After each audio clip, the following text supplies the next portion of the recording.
Welcome to your first A-level experiment. This is about measuring g, the acceleration due to gravity, with a pendulum. So this is an experiment from the SHM section of the course, that stands for Simple Harmonic Motion, and is an experiment that you'd be looking at doing towards the end of your first year.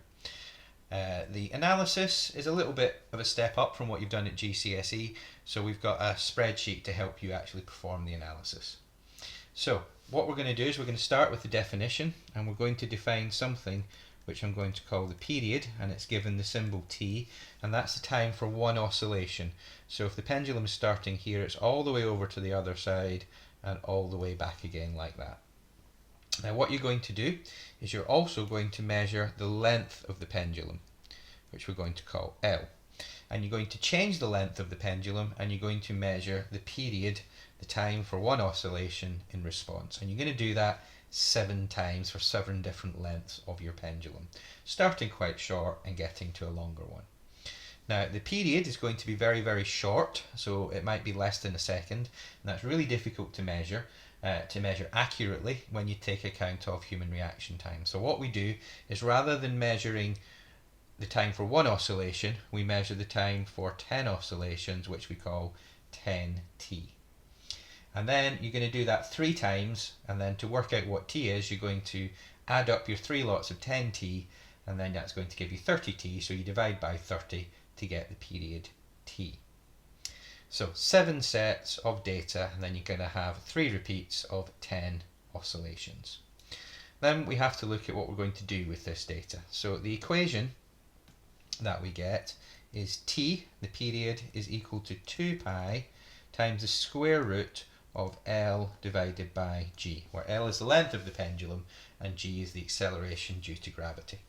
And what we're going to do when we've got this data is we're going to plot a graph. Now the graph that we're going to plot is going to be a graph of t squared against L, and that should give a straight line through the origin to tell us t squared is proportional to L. So we're going to manipulate this equation a little bit to get it to look a little bit like the graph. So I'm going to do that by squaring both sides. So I get t squared on the left. I have to square my 2 pi, and squaring my square root gets rid of that, so I get L over g. I'm going to rearrange that a little bit, so I get t squared is equal to 4 pi squared divided by g times L. Now the reason I've written it that way is so we can line it up with the equation of a straight line, which is y equals mx plus c. Now the y is what goes on the vertical y-axis. The x is what goes on the horizontal axis. So what I've got here is I've got my t squared, so on my y-axis, L is on the x-axis. I don't have anything to go with the c. That's because there's a plus 0, and that tells me the y-intercept is 0, and that means it goes through the origin. But the bit I want to pay attention to at this point is this part here, and this tells me that the gradient of my graph is equal to 4 pi squared divided by g, and we use the symbol m for the gradient. That lets me calculate g is equal to 4 pi squared divided by m, where m is the gradient. Now hopefully you'll know from GCSE that g is about 10, while at A level we use g is 9.81 meters per second squared. So you're going to do this experiment, get 7 sets of data, put it into the spreadsheet, and it's going to calculate a value of g based on your data. And ideally, if you can get somewhere between about 9.7 and 9.9, you've done really well on that experiment. Somewhere between about 9.6 and 10, then you've done okay. Outside of that, then you've probably been a little bit sloppy with your measurement. What's probably happened is you've measured a slightly too big of an angle. You'll see more in that when I show you how to do the experiment. Or you haven't quite measured to the centre of mass of the bob of the pendulum. But, you know, it's just a bit of fun. Have a go at an A-level experiment. This is how you do the pendulum experiment. Now, what I've got here is I've got a pendulum. I've got something that all of you have, which is a mobile phone charger. You will see that it's not brilliant. To make the best pendulum, you want a very light string, and you want a heavy object at the bottom. However, I want to show you that we can do it with this, even though it is not ideal. Please just ignore any noises of dogs barking in the background or pigeons hooting.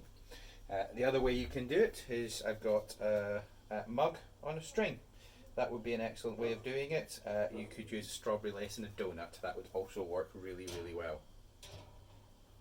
So what we're going to do is pull this to the side, and we're going to leave it to oscillate. And what we're going to do is we need to time one full oscillation. Now, full oscillation is going to be from here over this way and back again. So we don't want to include half oscillations, which would just be that, but a full oscillation. The other thing you need to do is, where do you time it from? So we're going to time it from the center of the oscillation. Now we're going to put an object there so we know when it's passing the center. This strip here works very well in this diagram here. In the lab we would usually stick something on the end of your stand. We always measure from the center because it's when it's moving the fastest, because when it's moving to the outside you're like, is it there yet? Is it there yet? Is it there yet? Oh, I've missed it. So what we want is we want to know exactly when it's there, so we're going to pick it in the middle. So what we're going to do is we're going to time from when it passes the middle, goes that way, that's half an oscillation, comes back, that's one oscillation there. The other thing for this experiment that you need to know is that that's a very short time for these pendulums, so what you have to do is count 10 oscillations, and then once you've done your 10 oscillations you then divide your result by 10, but you always record the 10 in the table and then you can divide by 10. So I'm going to show you kind of the idea, and I'm going to make a mistake, see if you can spot what the mistake is. So I'm just going to get my stopwatch ready so that I can do my timing.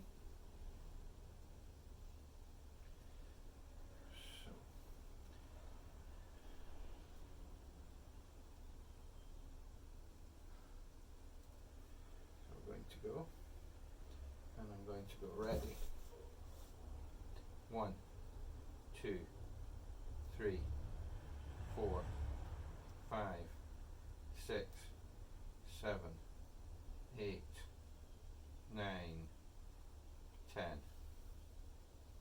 Now, I may have made more than one mistake there, but the mistake I wanted you to pick up was I actually only counted 9 oscillations, because I started counting at 1 when I hadn't actually done a full oscillation.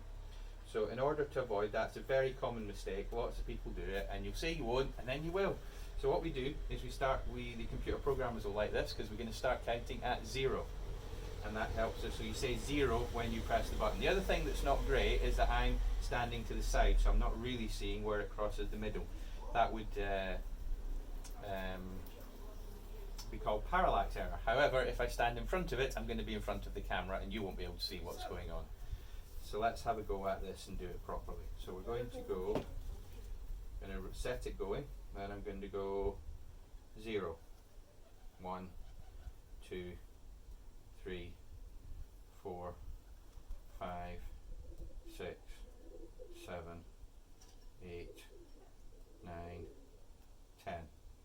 Now you will notice that the pendulum is swinging less and less each time, and that's okay, because for small angles the time it takes to do one oscillation is always going to be the same. That's a nice feature of pendulums.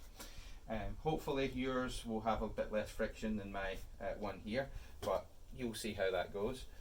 But as long as we're not pulling it back somewhere like this, small angles, we're talking about 10 degrees, something like that, then it doesn't matter how wide the swing is, it will still take the same time to swing. So when it swings further, although it's got further to travel, it's travelling faster and it cancels out. Unless you do big oscillations. Now big oscillations, 10 degrees, so we're talking about that much. If you're pulling it out to here, that's too far and it won't work and you'll get inaccurate results. What you're going to do is you're going to change the length of the pendulum and you're going to measure the length. Now in order to do this you need to know where to measure the length. And you need to measure the length to the centre of mass of the pendulum. Now there's an easy way of finding the centre of mass, which is where does it balance? Okay, where is it going to balance? So I know that by doing this, at this point it is balanced. Okay, so when I'm going to measure my pendulum, I'm going to measure from the point that it swings from to this point here, because that's where I've been able to get it to balance. For something like a mug, you're probably best off just going to the centre of the mug and that would be a lot easier. If you're going to use the donut, we go to the very centre of the donut. When you click on the link, this will open this document here. So it asks you to make a copy. You need to make a copy in order that you can put your own data into the spreadsheet.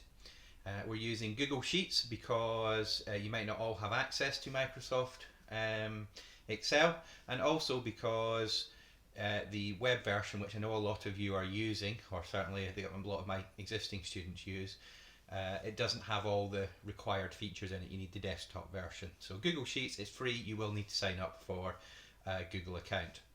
So I've coloured in the area where you need to put your data in. So that makes it a little bit easier for you. You shouldn't need to change anything that is not in colour. It's standard in one of these experiments to have 7 sets of data, and we usually start with the shortest and go to the largest value. So here's some data. I've taken this data from an actual student's result. So his initial length was 0.200. We do have lots of girls doing physics as well, but this one did come from a boy. Then for 10 oscillations, we've got 8.980, we've got 9.010, and we've got 8.98. So there is our first row, and you can see that it calculates the mean t and it calculates t squared. There's the full set of data for this student. You can see it's drawn the graph. It's a very good graph. All the points lie close to the line of best fit. Now I need the gradient, which is this number here in front of the x, and I'm going to copy that down to where it's, the yellow box where it says what the gradient is. So it's 4.03, and it calculates a g value of 9.8, which is an extremely close result, and I'll be well impressed if you can get that close, because this student has performed this experiment extremely well.